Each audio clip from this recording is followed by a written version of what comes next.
Bonjour à tous et bienvenue dans ce dernier épisode de C'est marqué dans les BPF. Ce sera pas le dernier épisode. Ah bon, merci, j'ai eu peur. J'allais pleurer. Le dernier épisode, en tout cas des BPF partie 1, avec le chapitre 9, auto-inspection. C'est le dernier chapitre. Le chapitre le plus court de cette partie 1. Ouais, je pense que c'est le chapitre le plus court d'ailleurs de tous. Alors, chapitre 9, auto-inspection. Principe. L'auto-inspection fait partie du système d'assurance de la qualité et doit être réalisée de façon répétée en vue de contrôler la mise en œuvre et le respect des bonnes pratiques de fabrication et de proposer les mesures correctives nécessaires. L'auto-inspection et toute mesure corrective subséquente doivent faire l'objet de comptes rendus. Voilà. Yes. Donc c'est les audits internes. Tu dois auditer tes propres systèmes pour voir si c'est bien. Voilà, exactement. C'est le bon vieil audit interne où tu as ton programme d'audit interne et puis à la fin de l'année, au mois de décembre, tu te rends compte que t'en as plein qui sont en retard et tu fais Voilà. Mais dedans, il n'y a pas les observations de tâches, il n'y a pas les Gemba, donc ne venez pas vouloir mettre des comptes rendus sur vos observations de tâches et vos Gemba, quoi. Après, ils disent pas qu'il faut en faire plein, et tu peux en faire qu'un seul, hein. Oui, c'est vrai, mais bon. Tu vas voir le premier article, tu vas voir qu'un seul, ça me paraît un peu chaud, quoi. 9.1. Les questions de personnel, les locaux, le matériel, les documents, la production, le contrôle de la qualité, la distribution des médicaments, les dispositions prises pour traiter les réclamations et les rappels et le système d'auto-inspection doivent être examinés à intervalles réguliers, suivant un programme préétabli de façon à vérifier leur conformité avec les principes d'assurance qualité. En gros, tu reprends tous tes chapitres et tu fais, voilà. Ouais, c'est ça, tu fais un programme d'audit par rapport à tout le chapitre. Ouais, ils auraient pas pu simplifier cet article justement en disant l'ensemble des chapitres des BPF doivent être examinés à intervalles réguliers. Point. Enfin. Mec, le chapitre est déjà pas long, alors ils se sont fait plaisir. Bon, ok, d'accord. Mais c'est vrai que du coup, ça ouvre, parce que par exemple, là, on dit pas les déviations, hein, voilà, c'est bon. Ouais, c'est vrai. C'est pas un chapitre, donc bon. 9.2. Des auto-inspections doivent être... 9.2. Des auto-inspections doivent être conduites de façon indépendante et approfondie par des personnes compétentes de la firme et désignées à cet effet. Des audits indépendants effectués par des experts externes peuvent également s'avérer utiles. Ouais, ok. Faut pas être jugé parti. Par contre, je trouve que prendre des mecs, prendre des mecs externes, ça a effectivement l'avantage de pouvoir donner un œil externe. Mais par contre, des fois, surtout pour faire les audits. Bon, c'est pas vraiment le rapport, mais les audits commandités par des donneurs d'ordre à des sous-traitants. Putain, des fois les auditeurs ils planent à 4000, ils viennent même pas inspecter ce qui est important, enfin ce qui est important pour, ce qu'il faut vraiment regarder, quoi. Et finalement, il leur sort que de la merde, quoi. Ouais. Mais en vrai, tu devrais faire un binôme interne-externe. Ah ouais. Parce que quand tu fais que des audits avec des gens en interne, t'es un peu biaisé par le fait que des fois t'as jamais rien vu d'autre, du coup tu te reposes pas vraiment des questions, tu vois. Et en même temps, quand tu viens de l'externe, des fois c'est des gens des fois c'est des gens qui sont pas très terrain, pas très prod, et du coup ils vont aller regarder des trucs comme tu dis qui sont pas forcément là où il faudrait regarder, quoi. Mais par contre, après, ils peuvent vous mettre en question, tu sais, justement, l'éléphant au milieu de la pièce que toi t'as pas vu et que finalement. Exactement. C'est ça. Après, voilà, des personnes compétentes. Ouais,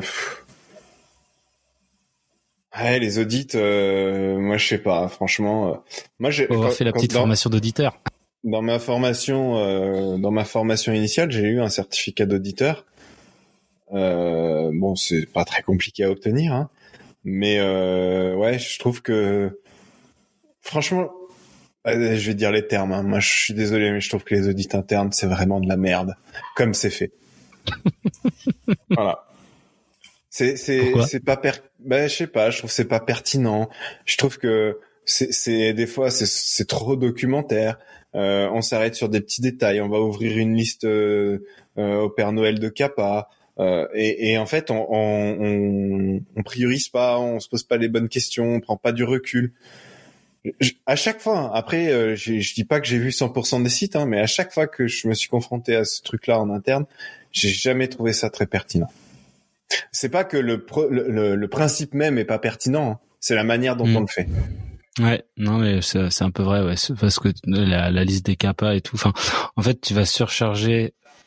Ouais, c'est dur à dire parce que en même temps, c'est vrai que il faut faire ces actions qui ont été détectées en audit, mais tu sais, des fois, c'est pas du tout la priorité. En fait, il y a pas de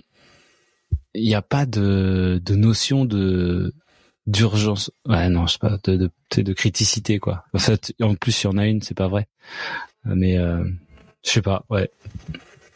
Ce qu'on est en train de dire, c'est qu'on n'aime pas très bien les audits internes, comment c'est fait là, mais que du coup, ça a quand même des avantages. Non, ça a une utilité, mais c'est la manière dont c'est fait, moi, qui me gêne. Faudrait qu'on fasse un podcast sur les audits et puis qu'on puisse réfléchir au sujet profondément sur qu'est-ce qui nous dérange vraiment et qu'est-ce qu'on ferait. Moi, les derniers articles avec émotion que je vais prononcer 9.3. Toutes les auto-inspections doivent faire l'objet d'un compte-rendu. Les rapports doivent contenir toutes les observations faites pendant les auto-inspections et, le cas échéant, des propositions de mesures correctives. Des comptes rendus concernant les mesures prises ultérieurement doivent être également élaborés. Ah, je crois qu'on vient de mettre le doigt sur qu'est-ce qui me dérange. En fait, moi, je vais te dire, je trouve que justement, on fait des audits internes parce qu'il faut. C'est toujours la même chose. On les fait parce qu'il faut les faire. Et du coup, le livrable, c'est quoi ? C'est le rapport. Avec et comme il faut des CAPA, on met des CAPA quand même si c'est pas très pertinent, blablabla. Voilà, c'est ça en fait. Cet article me met le doigt dessus. C'est bon, on n'a pas besoin de faire tout un épisode de podcast. Hein. Non, je rigole. Non mais c'est ça. On le fait parce qu'on doit le faire. Ouais. Mais cette dernière phrase, des comptes rendus concernant les mesures prises ultérieurement doivent également être élaborés. Putain la vache. Ouais. Faut que tu fasses un compte rendu sur les CAPA. Un compte rendu du compte rendu. Ouais, et en plus, ça, à l'article 9.1, tu dois pas oublier de faire un audit interne de ton audit interne. Et après, tu fais un audit interne de l'audit interne de ton audit interne. Là,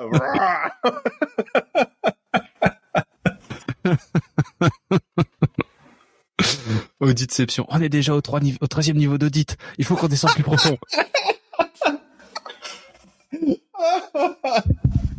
Ah, trop fort. Ah là là. Bon, là ça y est. Voilà. On a C'était craqué. Marqué. Page 59. C'est marqué dans les BPF partie 1. On fera peut-être, je sais pas comment on va dire. Moi, je pensais faire ICHQ9, la nouvelle version. Ouais. Après, c'est vrai qu'il y a des trucs assez intéressants, notamment les annexes. Il y a certaines annexes qui sont plutôt cool, qui seraient plutôt cool à voir. Un jour ou l'autre, on aura tout lu en podcast. Avec 16 certifications par une personne qualifiée, c'est pas mal. Je serais assez intéressé de faire l'ICHQ9, mais après, oui, il y a des annexes qui sont vraiment intéressantes, et même celles qui nous intéressent peut-être un peu moins, on pourrait les lire. Bon, t'as l'annexe 1. Hein, liquide crème et pommade, annexe 9. Ouais, l'annexe 1, je pense qu'on pourrait la lire, mais bon, je pense que tout le monde s'en est beaucoup intéressé dernièrement, donc on la lira plus tard, on la lira un jour. Mais il y a beaucoup d'annexes qui sont intéressantes, mais moi j'ai vraiment envie d'aller lire l'ICHQ9 en podcast dans C'est marqué dans les BPF, et on va leur renommer C'est marqué dans l'ICH. Non, faut laisser C'est marqué dans les BPF, je pense. Ah oui, je sais, c'est une blague. On sait jamais, ça pourrait être sérieux. Enfin bref, merci à tous de nous avoir suivis dans cette aventure. Le package est complet, vous pouvez maintenant écouter l'ensemble des BPF entièrement. Partie 1. Et eh bien écoutez, n'hésitez pas, on va peut-être faire un livre audio avec tout combiné là. Ouais, un livre audio commenté et disponible sur Audible. Allez, en tout cas, merci à tous et à bientôt pour un prochain épisode. Allez, à bientôt.